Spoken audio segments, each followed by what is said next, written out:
मुझे almost 5 years लगा इस किताब को लिखने के लिए। आज अभी आधे घंटे पहले ये बुक लॉन्च हुई है, तो अगर आप ये कहेंगे कि इस किताब की ज़रूरी चीज़ें मैं बता दूं, तो मुझे लगता है ये नाइंसाफ़ी होगी। एज अ राइटर बहुत मेहनत लगती है, और आप लोग खुद ही ये मान रहे हैं कि मुझे कितना ट्रोल किया गया। तो सब कुछ होने के बाद जब आज फाइनली बुक आई है बाहर, तो मुझे लगता है कि आपको पढ़ना चाहिए। मैं तो उड़ीसा आती रहती हूँ।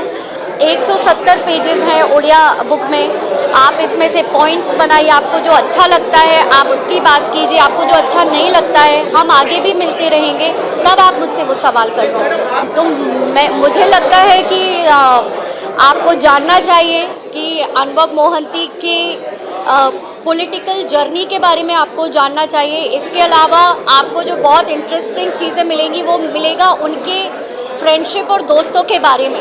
अनुभव जी के जीवन में जो दोस्त आज भी हैं इस उम्र में, वो दोस्त थे जो स्कूल में LKG UKG फर्स्ट और सेकंड क्लास के वो थे। तो उनकी जर्नी में उन्होंने कितना भी सक्सेस पाया हो, लेकिन अपने पुराने ना तो दोस्तों को छोड़ा और ना ही अपने पुराने सर्वेंट्स को छोड़ा। और मैंने सलीम जो खान जो है सलमान के फादर, उनकी भी एक बात सुनी थी कि वो इंसान अच्छा है जो अपने पुराने दोस्तों और अपने पुराने नौकरों को नहीं छोड़ता।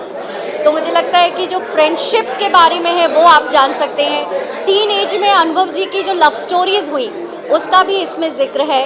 और इसके अलावा 2024 के इलेक्शंस के टाइम में उन्होंने जो BJD से BJP में जो वो गए उसकी उस जर्नी के बारे में है। इसके अलावा ऐसा बहुत कुछ है। मुझे याद है कि पहला शो जो था उन्होंने अपनी लाइफ में एक शो किया है अभी तक, that is as an host, it was a dadagiri, और वो बीच में छोड़ा और सिर्फ 3-4 एपिसोड से पहले छोड़ा। तो कई बातें कही गई कि उनको रिप्लेस किया, ये किया, वो किया, लेकिन उसके पीछे एक्चुअल कहानी क्या थी उसको भी इस बुक में मैंने उस चैप्टर में डाला है। और इसके अलावा प्रेम कुमार के टाइम पर जो दुर्घटना हुई जिसमें उन्होंने अपना ऑलमोस्ट एक पैर गंवा दिया था, उससे निकलकर वो बाहर आए और दोबारा शूट शुरू किया। तो मैं हमेशा कहती हूँ अनुभव मोहंती इज समबडी जो अपनी ज़िंदगी से या तो सीखते हैं या फिर जीतते हैं।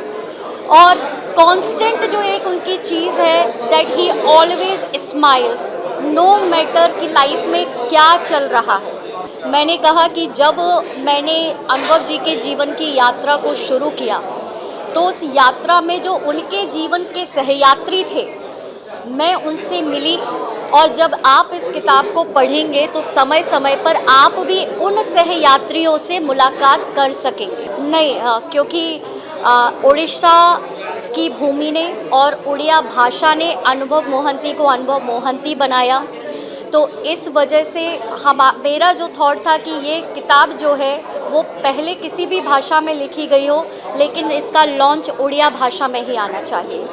नहीं, इस तरह से डायरेक्ट बातों की तो कभी ऐसी बातचीत नहीं रही, लेकिन हाँ अनुभव जी जिस तरह के इंसान हैं, और कई बार क्या होता है कि आप एक इंसान को बुरा कहते हैं, बहुत बुरा कहते हैं, या फिर सबसे बुरा कहते हैं, फिर भी आप उससे जुड़े रहना चाहते हैं, तो इसका मतलब उस शख्स में कुछ तो बात है ना। तो फिर अगर ऐसा शख्स है कि जो बहुत बुरा जो क्लेम करता हो तो भी उससे जुड़ा रहना चाहता हो, तो सोचिए जिसे लगता है कि वो एक अच्छा इंसान है वो तो उससे हमेशा जुड़ना चाहेगा। नहीं, वो होस्ट ने मुझसे सवाल किया था कि आप लोग क्या शादी करेंगे, आप क्या करेंगे। तो मैंने उनको बोला कि हम शादी करें या हम एक साथ करें या हम शादी अलग अलग करें, लेकिन कोई भी जो उस दौरान मिले वो लिफाफे लेकर आए, मतलब बिना शगुन के ना आए। ऐसा भारत के आधे से ज़्यादा लोगों को डायबिटीज़ है और शादी करने के बाद डायबिटीज़ हो जाते हैं। और अनुभव मोहंती को 16 साल में जब डायबिटीज़ हुआ और डॉक्टर ने उनको सजेस्ट किया कि वो ताउम्र दिन में 3 बार इंसुलिन वो लेते हैं जिस पर वो सरवाइव करेंगे, उसके बावजूद उनसे शादी की। और शादी जब टूटी तो भी ये कहा गया कि अभी भी जुड़े रहना चाहते हैं। अभी आप लोग हाल ही में ना वो मूवी के टाइम पे बात कर रहे थे तो फिर डायबिटीज़ कोई ऐसी बीमारी नहीं है। Diabetes is not a cancer, and even अगर किसी को कैंसर है और अगर उससे भी कोई शादी करना चाहता है तो इसमें शादी करना बीमारी के साथ में मतलब I didn't find it appropriate question. I am so sorry.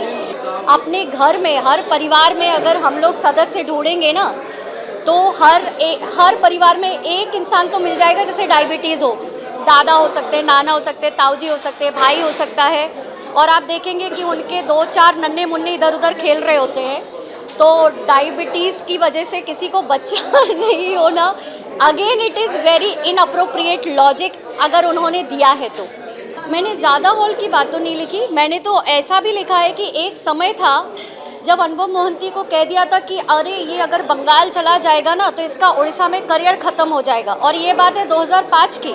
तो हम तो 2025 में बैठे हैं, उसके 20 साल बाद लगभग अभी भी चल रहे हैं। जब उनकी पहली फिल्म आई लव यू आई तो उनको कहा गया कि ये तो हड्डी सा दिखने वाला हीरो है, ये क्या हीरो बनेगा, इसको सेकंड लीड में लाते हैं। लेकिन वो फिल्म आज तक उसका रिकॉर्ड किसी ने नहीं तोड़ा, और अगर किसी ने तोड़ा तो उनकी खुद की फिल्म कर्मा ने तोड़ा। मैं आपको एक बात बताती हूँ कि अगर आप इस बुक में भी जाएंगे, जो कचहरी चैप्टर है, अनुभव मोहंती के 2019 से पहले तक अनुभव मोहंती के खिलाफ ना तो कभी पुलिस स्टेशन में किसी तरह की रिपोर्ट दर्ज हुई है, ना ही किसी तरह की कोई एफआईआर दर्ज हुई है। और मैं ये सिर्फ पर्सनल लाइफ का नहीं कह रही हूँ, कोई बाहरी व्यक्ति ने भी, वो एक इस तरह के पब्लिक फिगर रहे जो पॉलिटिक्स में रहते हुए, जो स्टारडम में रहते हुए, जिनके खिलाफ कभी किसी तरह का लीगल फाइट उन्होंने नहीं की, ना ही किसी तरह का एफआईआर, कोई रिपोर्ट उन पर दर्ज नहीं हुआ।